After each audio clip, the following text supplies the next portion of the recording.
কেমন আছো তোমরা সবাই? আশা করছি সবাই খুব ভালো আছে, আমিও খুব ভালো আছি। ভিডিওটা হচ্ছে রবিবারের, গত রবিবার ৪ঠা ফেব্রুয়ারির। আর সকাল সকাল উঠেই দেখো স্নান টান করে, সকাল সকাল হয় না, রবিবার মানে হচ্ছে হেলে দুলে সকালে ওঠা বা হেলে দুলে দিন এগোনো।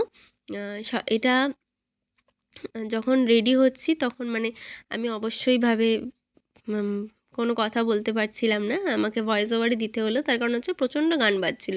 আর বুঝতেই পারছো যে আমরা রেডি হচ্ছি, তার একটাই কারণ হচ্ছে যে আমাদের নিমন্ত্রণ ছিল পাশের বাড়িতে, প্রতিবেশীর বাড়িতে। আমাদের এখানে প্রমোটিং হয়েছিল, ফ্ল্যাটে নিমন্ত্রণ ছিল।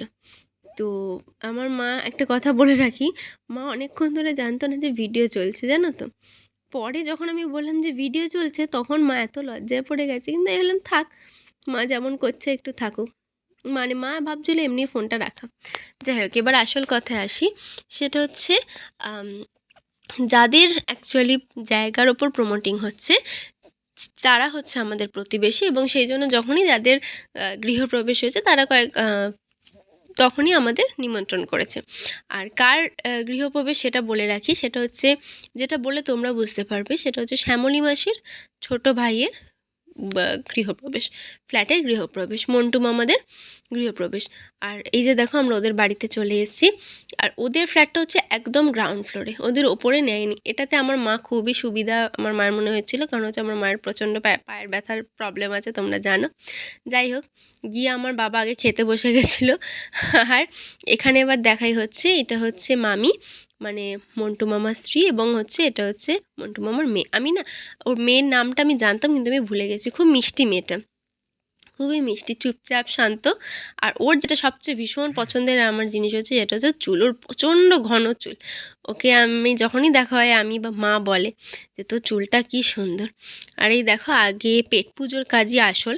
তো আমরা গিয়ে খেতে বসে গেছি। অবশ্যই আমরা যখন গেছি পুজো হয়ে গেছিলো, তো গিয়েই আমরা একদম খেতে বসে গেছি। আর একটা কথা বলে রাখি, যে আমি ভেবেছিলাম যে শ্যামলী মাসি হয়তো আসবে, এবং আমি আশাতেও ছিলাম, কারণ শ্যামলী মাসি এলেই আমার সাথে দেখা করতে আসে। আর রবিবার শ্যামলী মাসি জানতো যে আমি বাড়িতে থাকবো। আমি বসেও ছিলাম অনেকক্ষণ, কিন্তু দুঃখের বিষয় পরে আমার মনে পড়লো যে শ্যামলী মাসির ছোটো ছেলের মাধ্যমিক পরীক্ষা, তো বলেই রেখেছিল যে আমি আসতে পারবো না। আর ইনি দেখুন, এই কাকু হচ্ছে কনস্ট্রাকশনের মেন মানুষ, যিনি মানে এই ফ্ল্যাট তৈরি করেছেন। ফ্ল্যাটটা তোমরা দেখলে, ফ্ল্যাট তৈরি করেছেন। আর এই যে ফ্ল্যাটটা, বাইরে একটা হল ঘর, এইদিকে একটা ঘর, আর যেটা দেখলে পুজো হচ্ছে ওইখানে ঘর, বাথরুম তো সাইডে আছে সেপারেট। তো যাই হোক, এই যে পুরো ফ্ল্যাট, আর এই যে পাশে আমাদের বাড়ি, এই যে বললাম প্রতিবেশীদের বাড়ি, এটা হচ্ছে আমাদের বাড়ি, এবং এটা হচ্ছে সবচেয়ে পুরনো বাড়ি। বাকি যে যে বাড়িগুলো সাইডে দেখো আমাদের, সেটাও কিন্তু আমাদের প্রত্যেকটা দাদুরই বাড়ি, কিন্তু এই বাড়ি হচ্ছে একদম ছোটোবেলার বাড়ি। মানে মায়ের বড় হওয়াটা হচ্ছে এই বাড়িতেই। হ্যাঁ, তো এই বাড়ির যে কত বয়স সে নির্ণয় করতে আমরা পারবো না। মা তো মাঝে মাঝে বলে 100 বছর পুরনো, হয়তো হতে পারে 100 বছর পুরনো। যাই হোক, ওখানে বেইমাসি, বৌমিতা, এখানে দেখো শেষদিদা, সবাই বসে এখানে আড্ডা দিচ্ছিল। যাই হোক, দুপুরবেলার পরে একদম চলে আসি রাত্রে। বুঝতে পারছো কি আমি কি করছি? এটা কিন্তু আমার অজান্তেই করা হয়েছিল। দেখো, আমি আসলে রেকি করছিলাম। তো মা হঠাৎই এসে আমার রেকির ভিডিও তুলেছে, আর আমি সেটা জানতামও না, সত্যি জানতাম না। কারণ দেখবে, আমি চোখ খুলবে একবার, আর খুলে দেখে আমি একটু থতমতই খেয়ে হাসি পেয়ে যাবে। যাই হোক, রেকিটাই প্র্যাকটিস করছিলাম, করা তো একদমই হয়ে ওঠে না। তো রবিবারটা সময় পেলে মনে হয় একটু রেকিটা করি। আমাকে দেখো না, চুল ফুল খুলে একদম, মানে সে কি আর বলবো, কিছু বলছি না। আর মানে হ্যাঁ, যেটা বলছিলাম তোমাদেরকে, আমি না মাঝে মাঝে কথা বলতে বলতে ভুলে যাই। সেটা হচ্ছে পুরো সপ্তাহে তো মাঝে মধ্যে সময় পাই না। তো রবিবারটা চেষ্টা করি যাতে অন্তত একটা দিন আমি রেকিটা একটু করতে পারি, হিলিংটা দিতে পারি, এই আর কি।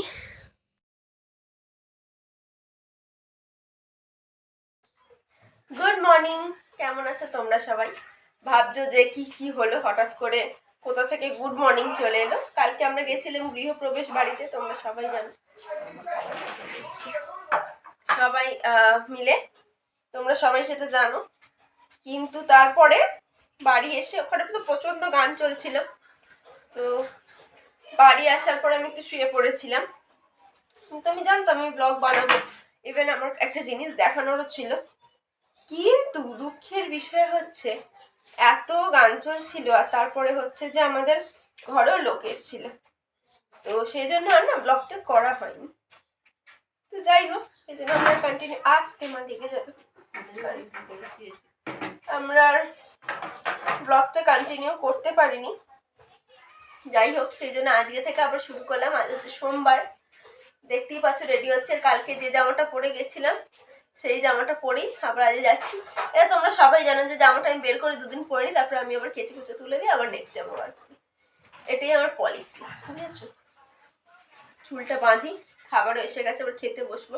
আজকে মা খাইয়ে দেবে না, কারণ মা সকালবেলা যে আন্ডার ঝোল আর ভাত বানিয়ে দিয়েছে, সেই জন্য ভাতটাই শুধু মা খাইয়ে দেয়, বাকি মাছ ফাছ হলে বা এরম তরকারি হলে নিজে খাও, তখন আর মা খাইয়ে। আর একান্ত খুব দেরি হয়ে গেলে তখন। তো যাই হোক, চলো আর বক বক না করে আজকে দিনটাকে শুরু করে, আশা করছি সবার দিনটা ভালো যাবে, সবার ব্লগটা ভালো লাগবে। চলো ব্লগটাকে এগিয়ে নিয়ে যাই।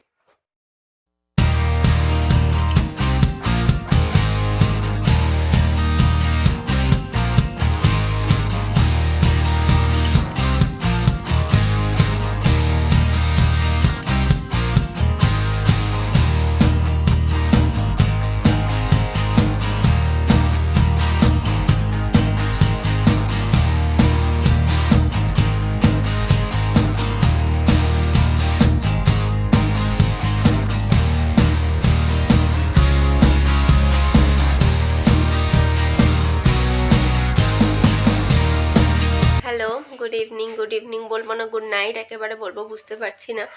অফিস থেকে বাড়ি এসছি আমি আজকে প্রায় 9:30। হ্যাঁ, 9:30 একদম বাড়ি ঢুকেছি। অফিস করে তারপরে দুটো মিটিং ছিল, মিটিং অ্যাটেন্ড করে বাড়ি ঢুকতে 9:30 বেজে গেছিলো। তো মানে আমি এতটাই তারপরে টায়ার্ড হয়ে গেছি, মানে আমাকে দেখলেই হয়তো বুঝতে পারছি চোখ ফোক একদম কালো লাগছে, টায়ার্ড হয়ে গেছি। বাড়ি এসেই আমি এত তখন আমার খিদে পেয়েছে, আর আমি বাইরে কিচ্ছু খাইনি। আসলে আমার বাইরে খেতে একটু ইচ্ছা হচ্ছিল না, কারণ ভাজাভুজি ছাড়া আমি কিছু পাচ্ছিলাম না। তো আমি ভাবলাম আমি কিছু খাবো না, জলই একদম শ্রেয়। আর ভালো লাগছিল না কিছু খেতে, সত্যি কথা বলতে। তো মানে বাড়ি এসে হাত পা ধুয়েই আগে আমি মাকে বললাম মা খেতে দাও। মা বলে একদম খাবার রেডি, তাড়াতাড়ি হাত পা ধো খেয়ে নে। মানে আমি একদম যাকে বলে ডান অ্যান্ড ডাস্টেড। তো সেরকম একটা ব্যাপার, এক্সস্টেড অ্যাকচুয়ালি, খুব প্রচণ্ড পরিমাণে টায়ার্ড, এক্সস্টেড সব হয়ে গেছি আমি। মানে এখন একটুখানি শুতে দিলে বাঁচি। তো যাই হোক, আমি তোমাদের সাথে ভেবেছিলাম আজ একটা জিনিস শেয়ার করবো। আমি মাকে অ্যানিভার্সারিতে যে গিফটটা দিয়েছি সেটা তোমাদের দেখাবো, ইউজ মানে কেমন হয়েছে জানাতে তোমরা। কারণ কারণ কিছুই না, মা ওটা ইউজ করতে পারছে না। আমি মা বলছে আগে ব্লগে দেখিয়ে নে, তারপরে আমিও সেটা বললাম যে আগে দেখিনি তারপরে। কিন্তু ঠিক আছে, নেক্সট দিন দেখা যাবে আশা করছি। তো চলো আর বক না করে ব্লগটাকে আমি এখানেই শেষ করছি। আশা করছি তোমাদের ভালো লেগেছে। ভালো লাগলে লাইক শেয়ার কমেন্ট আর সাবস্ক্রাইব করে দিও, পাশে থেকেও দেখতে থেকো সেটার সাথে সারাদিন। আর দেখা হবে নতুন দিন নতুন ব্লগের সাথে, আর খুব তাড়াতাড়ি দেখাবো মায়ের অ্যানিভার্সারি গিফট। তো চলো আজকের মতো টাটা, গুড নাইট।